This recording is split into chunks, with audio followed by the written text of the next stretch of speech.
to his presence and then proceed by way of back stairs and servants' passage to deliver himself into the private chambers of Madame D. There is no evidence to indicate whether this visit had been prearranged with her or not. The next morning, Madame D was found dead by strychnine poisoning. Monsieur Gustave was not observed on the premises again until, of course, 24 hours later.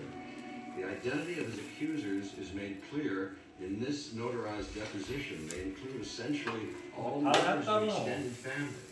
But the key witness who actually ostensibly saw the alleged events appears to have fled the jurisdiction.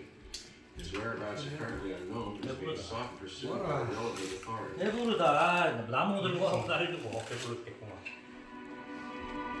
힘이 나는 거겠다. 아 이거 뭐